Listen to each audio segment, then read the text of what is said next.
everybody. Welcome to episode 7 of We Shall Talk. I realized last week that I said it was episode 5, but really it was episode 6. But today is actually episode 7. And I've got a really exciting episode for you guys. I recently had the chance to talk to the one and only Oli Higginson about his new music, his time on Bridgerton season 4. We really dive into a lot of he hints at a lot of Easter eggs. He talks about his music and what's to come.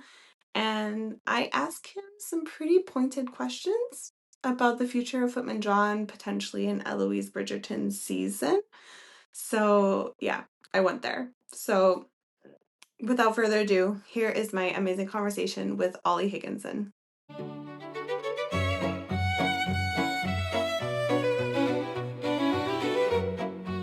Since the last time we spoke, you had your first Modern Oli headlining show.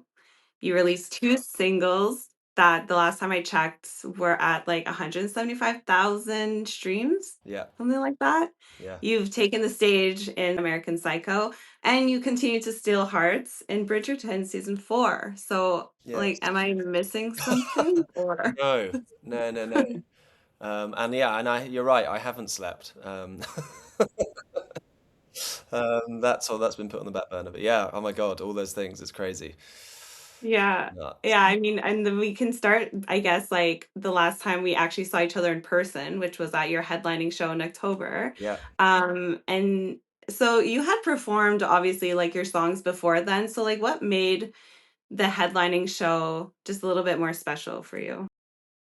Well, it felt like, one of the key things with Modern Oli, the whole thing with the project is that it should feel like a world you're kind of stepping into. It's not, like there's songs and then there's also like the atmosphere and the vibe of the whole thing and the sense of coming together and going through a journey over the course of an evening together. And I think that gig at the Grace in October last year was sort of the first opportunity for me to really do that.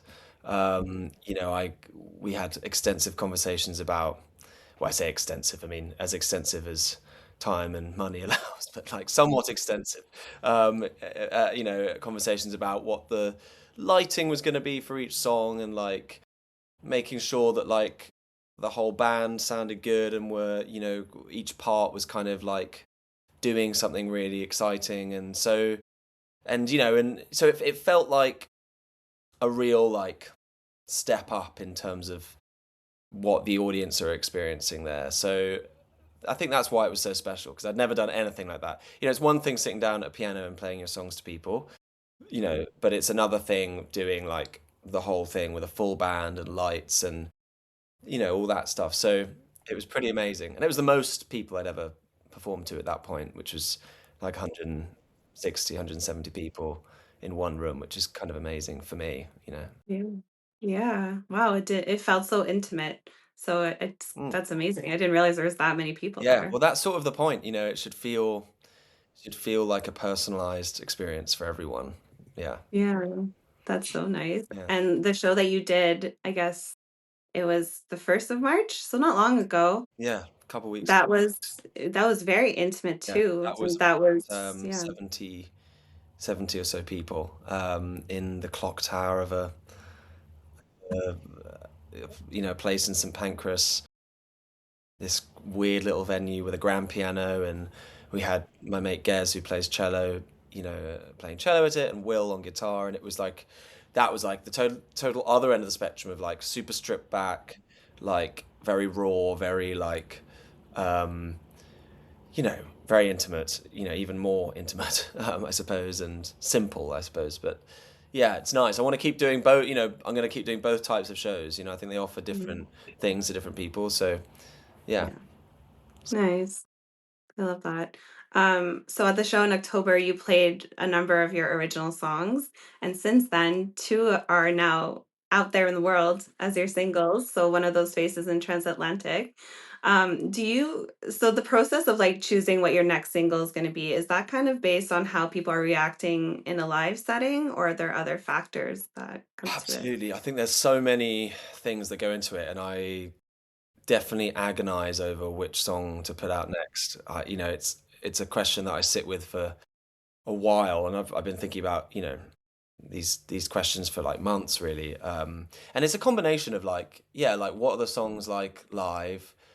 But of course, a song that might sound really great live or people really respond to live, maybe on the record it's got a different vibe, it might not land quite as well. Certain songs don't necessarily translate to live and vice versa. So it's not entirely based off that, but definitely a lot on like, a lot of fans and people, message me saying, "Oh, I love this song," or "Please release this song." So I do take that into account of, oh, lots of people message me about that one, so I'm going to think about that. But at the same time, it's often about where I'm at as an artist, the kind of things that I'm interested in, and I guess the journey. The whole thing for me is like a journey, and I'm taking people by the hand, and we started with one of those faces, and then we came to transatlantic, and then it's like, where do I want to go next, and where do I want to go after that, and where are we? What is this path that we're on? So, it's never going to be just the same song again. It's always going to hopefully feel like you're stepping into a different headspace, a different kind of world for a second. And then you want the song to be good, so I tend to try and pick the best ones. You know, it's difficult. It's very very difficult because there's such a process to putting a song out. You wish that you could just sort of throw a song out and get them all out, because I've got about 12, 13, 14 songs now kind of ready to go. But the process of getting them in front of people and into people's ears is a very careful one. It's like a precious object. You've got to sort of deliver it in a very precious, careful, sort of, you know, im reverent way to make sure that it arrives in the best way possible. There's only one shot really at kind of introducing someone to your work in that way. So you want to get it right. But yeah, my next one, "Don't Let Me Love You," that was always a contender, and what I like about it, I guess, why I decided to pick that one in the end, was that it just felt like it was a side of Modern Oli that people hadn't heard on the record so far. I felt like, One of Those Faces was one bit of it, and then there's Transatlantic over here, and then "Don't Let Me Love You" is taking us over to another place. So that's kind of why I wanted to release that one in particular. But it's very difficult because I love them all, obviously. They're all my babies. Right, yeah. It's gotta be hard to nitpick them, Hmm. so to speak, right? And to be like, "Mm, maybe not you, but you." How Yeah, do you it's do that, horrible. right? It's like, yeah. Yeah, Um, yeah. but I do also, I will say, I do have some people around me who help me with these sorts of things, these decisions. But the amazing thing with the project at the moment is it's a very very close knit team. It's mainly me and my producer Louis, um, and then there's a couple of other people, AWOL, who are distributing my music at the moment. They offer a bit of insight and stuff like that, but it is kind of left down to me, which is a lot of pressure sometimes. But Yeah, no kidding. Creative freedom is nice, but not too much. not Not too too much. much. No, someone just tell me what to do. Just Yeah. why I love it. I love it when people message me their favorite songs, because it does go. I'm like, okay, fine, yeah, I trust you. I trust the people listening almost more than myself sometimes. That's fair. Well, I was really happy when Transatlantic was coming out because that was one of my favorites, I but know. love them all for sure. Thanks. But yeah, super exciting that it's the 21st, right, of March that 20th. Don't Let Me Love You? Yeah. The 20th. 20th, yeah. So this week. Yeah, this Friday. Really? Yeah, really exciting. So pretend somebody has never heard your music at all. What's three words that you would use to describe Don't Let Me Love You?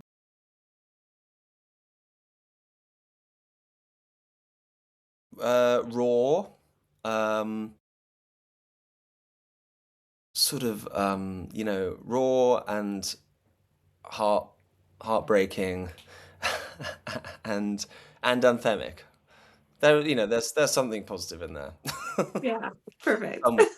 But yeah, it's definitely like taking it down a slightly different road. So we're in someone the other day listened to it, was like, oh, it's quite Jeff Buckley-esque. So it's got a kind of, a slightly more raw and guess a darker tone to it than some of the other ones, which was exciting. Nice. It's a whole other side of Modern Oli. Yeah, it is. I love that. So last time we chatted, you had hinted that for that show there would be a little Bridgerton surprise, and you brought on Yes. Gracie McGonagall, and you guys sang "Birds of a Feather." So that was incredible. People are obsessed with Yeah. that. It Nuts. was amazing to see live. Yeah. Well, thank you for sharing it with, Oh my gosh, well, my for the pleasure. people who weren't there. Yeah, yeah. So, with that, like, whole success of and that excitement to see both of you sing together, do you think that maybe another musical collab could be in the works in future with anybody at Absolutely. all? Yeah. Lots of conversations being had about that. I've got quite a few shows now beginning to be kind of planned. Obviously, there's one that's been announced at Oslo, in Hackney in London in September, which is a big one for me. That's like 400 people. By far the biggest show I've ever done, which is just nuts for me.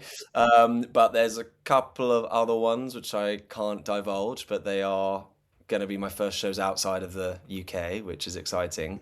And I think for every show, I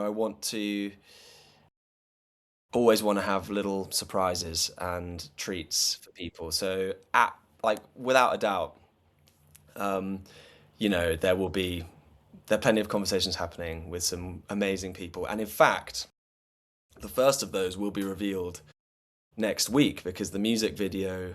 I'm hoping this hasn't. I don't know when. Obviously, this is going to air, but I I hope that it hasn't somehow leaked onto social media. But there is someone featuring in my music video who I'm very, very excited about.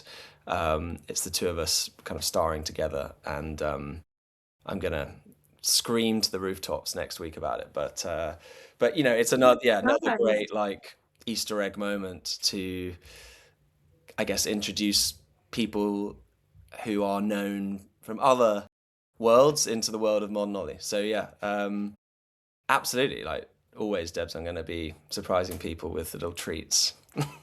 You've already, oh my gosh, now, yeah, like this little Easter egg is going to consume me until you No, it's announce it. consuming me. I just want to tell you So right now. kidding. It's like, yeah, I just want to tell everyone right away. But people say, you've got to just kind of reveal things steadily. I just want to get it all out instantly.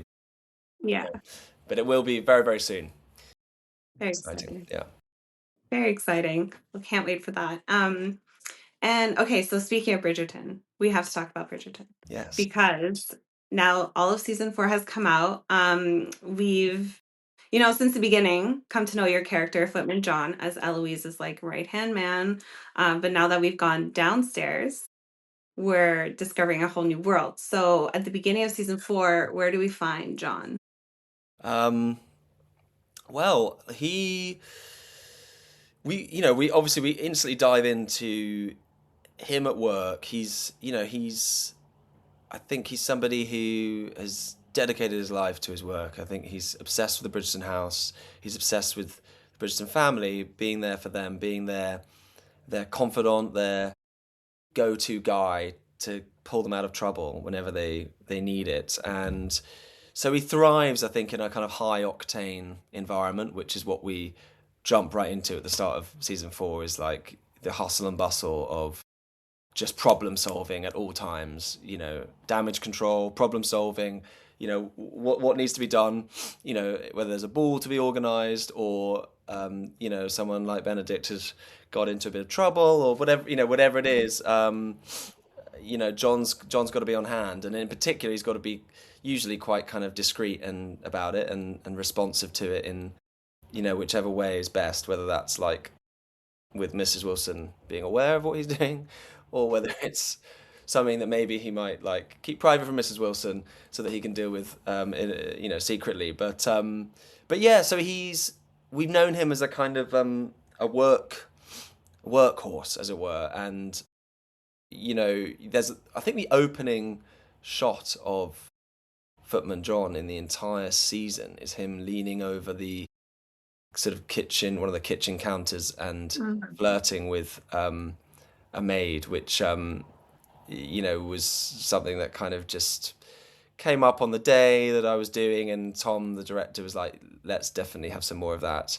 We instantly wanted to establish him as someone who is looking for love, in all its various forms, whether that's sort of romantic love or, just some really good sex with someone.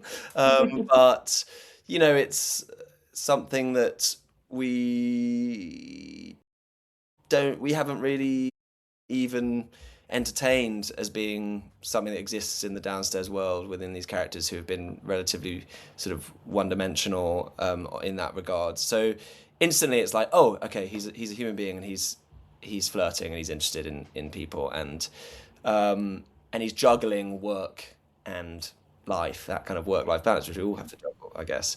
So it's quite nice. I love that opening little scene. It immediately kind of sets up the dynamic that we come to know more of as the season goes on. I remember episode 1 just, like, immediately being like, "I feel like I know him so much more," and it was really refreshing to see that side of all the characters, that kind of have been on the side, but yeah, it was really, really cool to see, so, and we get to see even more, maids coming into the story, and, I think everybody immediately fell in love with Hazel and John when Hazel first met John. Yeah. So the internet is obsessed. Everybody loves them together. Oh. So first off, can you tell me how it was to kind of like develop that, little love story on the side? And also, how was it sharing the scene with Gracie McGonagall? Yeah. It was amazing. It was so cool.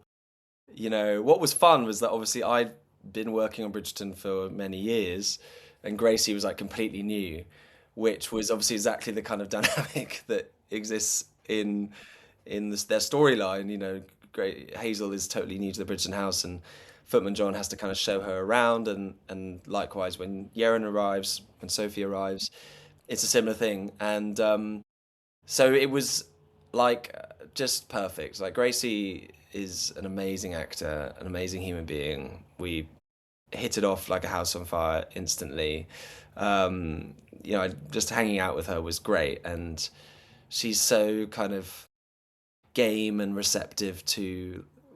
I mean, so many of our scenes, they were, and our moments together, they were, which is so much of Bridgerton. It was defined by little moments that we had together that are completely the product of us two in the moment, just playing and feeding off each other. There's not necessarily always a huge amount in the text to say, but you're trying to communicate, a lot through a lot of non-verbal communication, and she was just so good at that.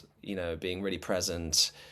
And yeah, I loved working with Gracie. Like, she's one of my favorite actors to work with. She's wonderful, and we're very very good friends, and will be, I know, for a very long time. So yeah, and in terms of the storyline, it was again like in terms of the way they often develop the scripts, Bridgerton, it can be quite, especially because there's the books, and then there's also the stuff Mhm. that happens in these seasons that aren't in the books. The bits that aren't in the books are sort of constantly up for grabs. We're all discovering it sort of as we go along, almost episode by episode, because it is shot pretty chronologically. So sometimes we don't even know, where we're going. It's a kind of conversation on the day with the director and the writers of like what we want the scene to be and where we want it to go. And they, but they were, always very excited about what was happening between John and Hazel, which I think is so cool because you haven't seen anything like it. I think they're a sweet couple. Yeah, they're really sweet. And I think what's really cool is that it almost like John and Hazel mirror Benedict and Sophie a little bit in like their story. Like they say that John's a rake and Benedict was a rake, and but everything kind of changes when they fall in love. So Do you think that there's a chance of more Hazel and John in the next seasons coming? Yeah, I mean, could be. I sort of you know uh, these decisions are obviously out of my hands, and I couldn't say one way or another, but I think there is you know their storyline is obviously unfinished. There's lots more to see and lots more to say, and I know that the writers, are they love the characters and the world that has been built and explored, and so yeah. Fingers crossed. Fingers crossed, exactly. Yeah, fingers crossed. And I know Yeah, that Gracie and I, we'd love to keep exploring their yeah, dynamic for sure. nice. It's funny because recently I actually had Rosa Hesmondhalgh, who Mm, plays Ray, on the podcast. yes, who I've never actually met, crazily, Really? but I Oh obviously my know gosh. all about Rosa, and uh, Oh my gosh, yeah, she's amazing. She's so sweet. yeah, But it's funny you say that because she mentioned that she wishes that the Featherington staff and the Bridgerton staff could have had a beer together. yes, I'm like, you guys could go to the pub again in season 5. That was great absolutely. to see you guys at the That pub. was so fun. I wish we'd had more in there actually. Like a lot of people are like, oh, we wish we'd have more. And always the way with with Bridgerton, there's so much to cram in. You can never Mhm. spend too much time. Um, but it was so fun. Like what a weird, whoever thought that that we'd see the Yeah. Bridgerton staff at the pub. So Yeah. cool. So fun. See Footman John without I his know. wig, And without the wig right? and in this Yeah. most like the most gorgeous costume ever. Like Yeah. so Yeah. fashionable. Yeah. I know, right? Step aside, yawn. We Yeah, got come Footman on, John. John. Yeah, please. Um, so for me though, my favorite scene of Footman John was definitely at the beginning, with Violet, where he's like fighting for his life, trying to find Benedict. What was your favorite scene in Oh season 4? gosh. Uh, God, I mean, loads of them. I loved the one where we're around the table. It's kind of I think it's when we first meet Hazel and John together. I think where we're playing cards. No, no, no, not the cards one. Well, I love that as well. No, when Hazel is trying to read everyone's mind, Mm, and that it was great because there was kind of so much going on in that scene because Yeren, Sophie had kind of just arrived at the table and there was all kind of her kind of slightly strange sort of dark and like peculiar energy that was going on over there, and then I was kind of mhm, all flustered by the fact that there was this new person Hazel who I thought was really gorgeous and lovely. And then we're also talking about the people who've just moved in next door and like what's going on with that, and like and all of us around the table with the kind of the various things that we'd just been eating, this kind of stew that we'd been eating, and it was mm, just lovely. It was so fun, and I remember Dougie, who is yeah, on the design team, getting super excited because we were like, I think let's have Footman John like roll up his sleeves, and I was like, yeah, maybe I'm just gonna like sit on the chair like this, and we were just kind of like, is anyone gonna stop us? No one's gonna stop us.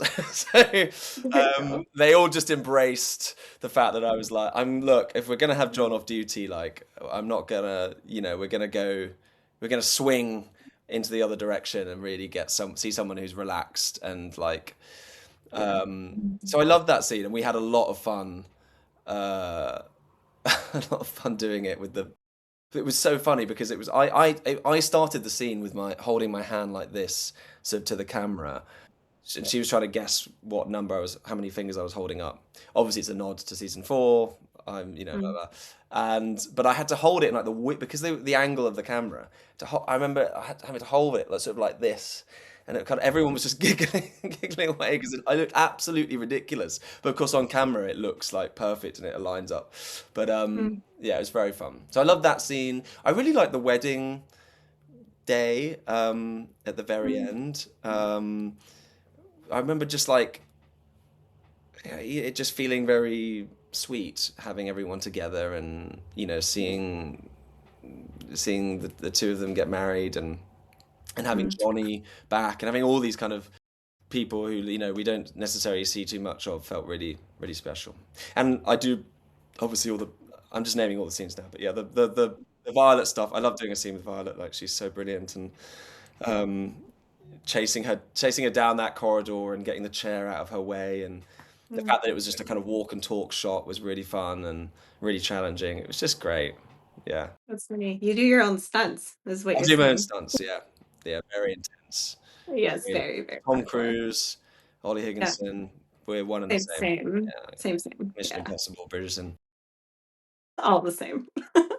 Well, okay, so looking ahead then, obviously we can't speak about what's hasn't happened yet, but in the books, when we do get to Eloise's season, spoilers for anybody listening who hasn't read the books, there is a moment where Eloise is going to run away. And with John being her right-hand man, do you hope that John might be helping her set off to Sir Philip? Do we want more John and Eloise in future seasons? I think that's an impossible question for me to answer without breaching a million NDAs. But in theory, yes. I mean, absolutely.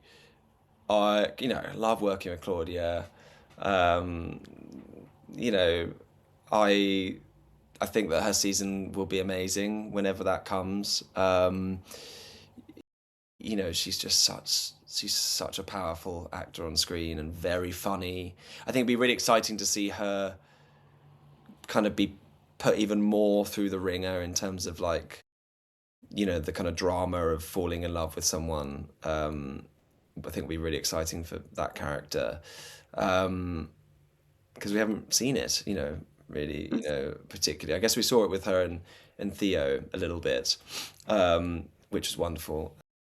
But yeah, I think it'd be good. Yeah, I wish I could sort of It's more fingers crossed. More more fingers fingers crossed. crossed, more fingers crossed. But I can't see why not. Yeah, I think I know that Footman John would be always on hand to help in any way he can because he's a very dedicated man. Is John? He is. Yeah, He is. Oh my gosh, I'm having a flashback though of watching I think it's episode 7 when Benedict is deciding, oh my gosh, Sophie's the lady in silver. I need to get to her. And like he runs downstairs and then he's like, I need a horse now. And I remember being like, come on, John, yeah, be faster. Let's yeah, go. yeah. He's always there. He's ready to He is. go. So Yeah, he is. Yeah, yeah. And he's paid very handsomely for it. The I hope so. Bridgertons they treat their staff very well. So yeah. Yeah, that's amazing. So yeah, I mean, those are really all the questions that I had, but now I would love to like plug whatever you would like to plug. I know we talked a little bit about the show in September. Are tickets on sale for the show Yes, they yet? are. They're on Okay. sale. They are. I mean, I feel like everything with my music is moving at about 1,000 miles an hour. So I feel like there's so many things. Like my new single comes out next week, which you can pre-save now, and obviously it'll be streaming on Spotify and Apple Music, Amazon, everywhere. And then yeah, my London show is going to be my biggest show of the year. That's on the 18th of September.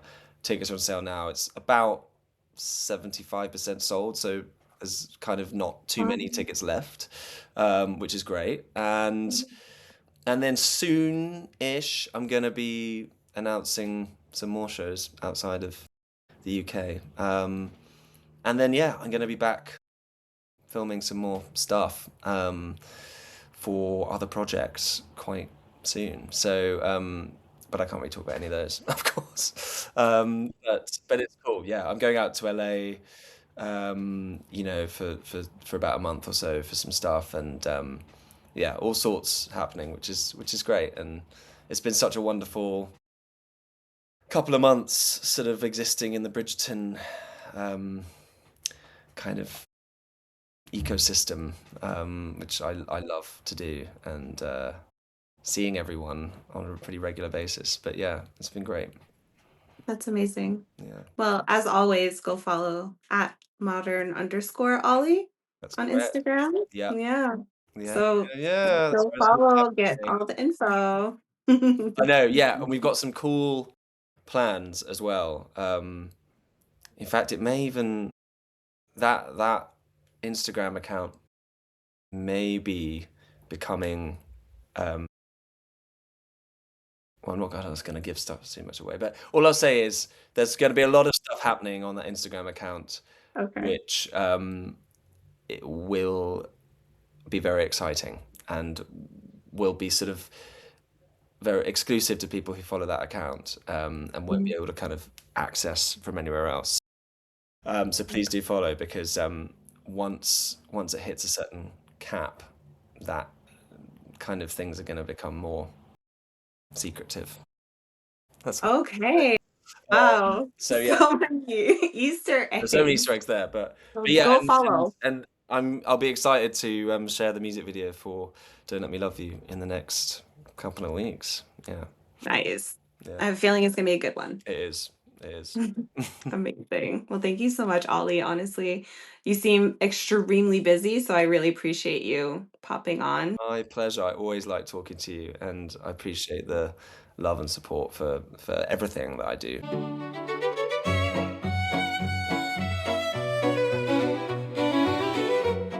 So thank you guys for tuning in. I hope you enjoyed that conversation with Ollie. He is always such a delight. He's always so kind and such a easy person to talk to. He is doing amazing things with his music. If you're not following already, please, please, please go follow modern_Oli on Instagram. He is on TikTok under his name, Oli Higginson, and he's just posting some amazing stuff. He's doing amazing things. If you are in London around September 18th, definitely check out his show. His tickets are almost sold out, but if you're listening to this and you think you can go see. Maybe there's a ticket available for you. Highly recommend seeing Modern Oli live. And yeah, that was that was it for today. But thank you so much for tuning in, and until next time.